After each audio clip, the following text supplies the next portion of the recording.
건설을 받으려면 부가세까지 해서 상대방 업체한테 지불을 해야 되는 거죠. 예를 들어서 매입을 10억을 했다 그러면 상대방 업체한테 10억만 주면 되는 게 아니죠. 얼마를 줍니까?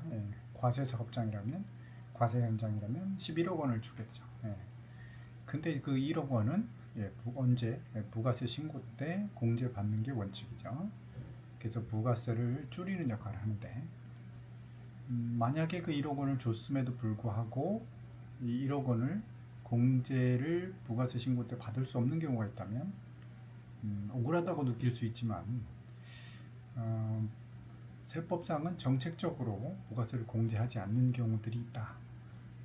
그래서 그런 부분들을 유념해서 좀 아셔야 되는데 그걸 설명을 좀 드리겠습니다. 첫 번째 어떤 경우가 있냐면 건설업 업종 또는 사업과 관련되어 있는 그런 매입이 아닌 경우, 그런 경우입니다. 예를 들어서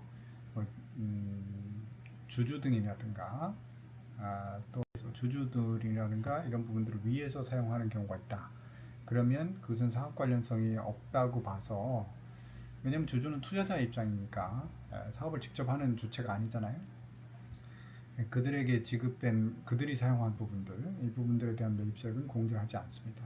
그러나 주주가 아닌 임원이라든가 또는 주주라 하더라도 소액주주인 임원이라든가 또는 뭐 사용인, 근로자죠. 이분들이 지출한 부분들이 사업과 관련성이 있다고 하면 그는 부가세를 공제하게 되는 것이죠. 두 번째, 건설공사 중에서 드물기는 하지만 무상으로 공급하는 경우가 있다. 건설업에서 무상, 대가를 받지 않고 공사하는 경우가 있다면 해당된 매입세액은 불공제합니다.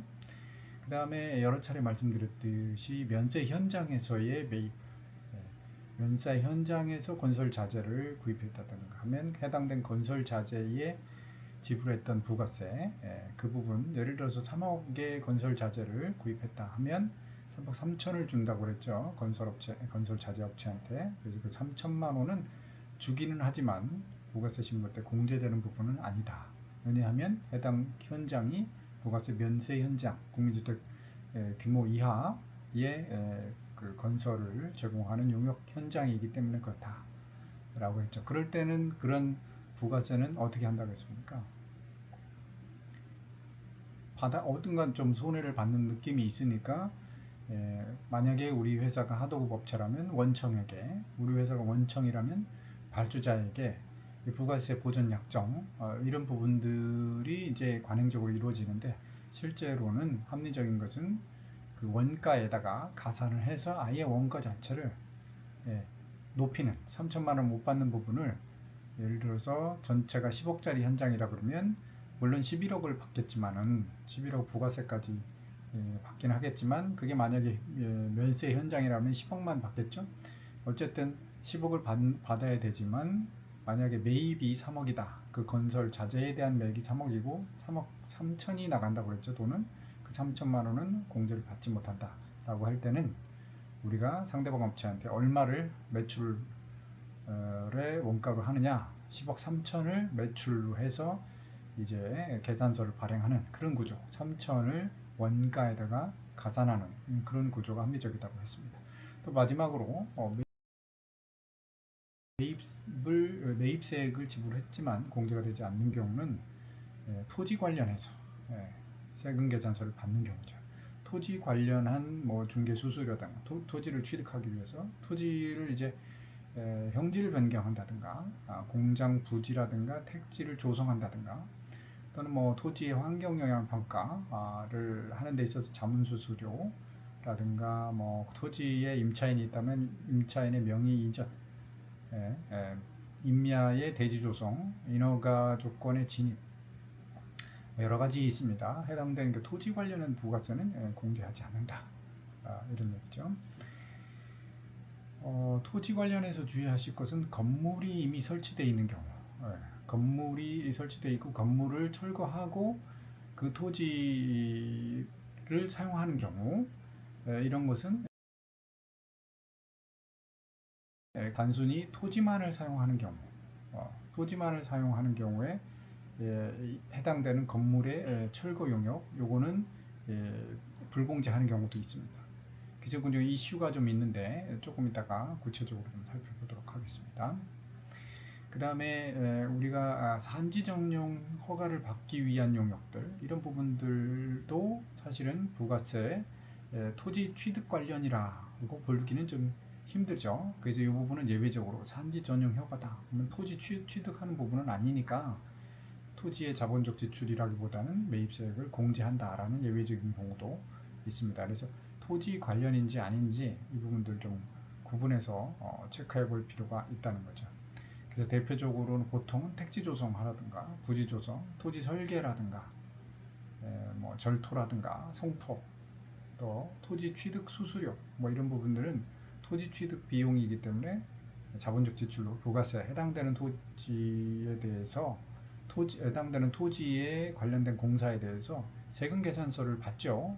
토지라고 해서 뭐 계산서를 받는 건 아닙니다. 그 세금 계산서를 받다 하더라도 그 매입세액은 공제하지 않는다. 다만 반대로 도로 포장 또 산지 전용 허가를 위한 거 조경을 한다는 건 조경은 토지가 아닙니다. 그래서 야적장을 조성한다든가 옹벽을 쌓는다든가 배수로를 만든다든가 하수로를 만든다든가 맨홀을 만든다든가 하는 것들은 그것은 토지 관련된 부분이 아니라 건축물 관련된 부분이기 때문에 매입세액을 공제한다. 또 구축물이라는 게 있습니다. 구축물 토지가 아니라 교량이라든가 댐, 상하수도, 뭐 도로 뭐 이런 것들을 만들기 위해서 들어가는 공사 그것에 해당되는 매입세액은 역시 공제하는 그런 구조가 됩니다. 토지 관련 부분이 아니기 때문에 자, 관련해서 우리가 추가해서 표로 한번 정리해서 살펴보도록 하겠습니다. 자, 매입 부가세를 공제하지 않는 경우가 있다. 그래서 업무와 관련이 없다 해서 업무 관련이 없으면 당연히 매입세 공제하지 않습니다. 다만 이제 업무 관련성은 주주가 아닌 임원이나 소액주주 또 사용인이 주로 사용하는 장소 물건 등 유지관리 사용 지출금은 업무 관련 없는 걸로 보지 않습니다. 물론 기본적으로 그러나 주주 등이 쓰는 비용들은 업무 관련성이 없는 걸로 보는 거죠. 해당될 부가세 불공제합니다.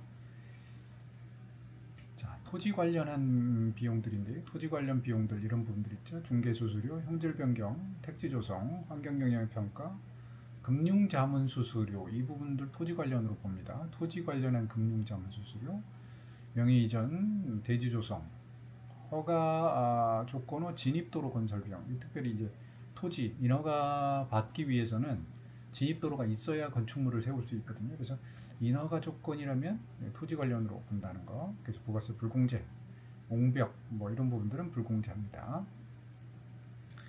다음에 발전 시 산지 전용 허가를 받기 위한 거. 이것도 산지 전용은요. 근데 이런 부분들은 토지 관련으로 보지 않죠. 이런 산지 전용 허가는 그 다음에 콘크리트 포장이라든가 구건물 철거하고 신축하는 데 철거 비용 이런 것도 구축물 관련해서 그 토지가 아니라 구축물 금방 말씀드렸죠. 매입세액은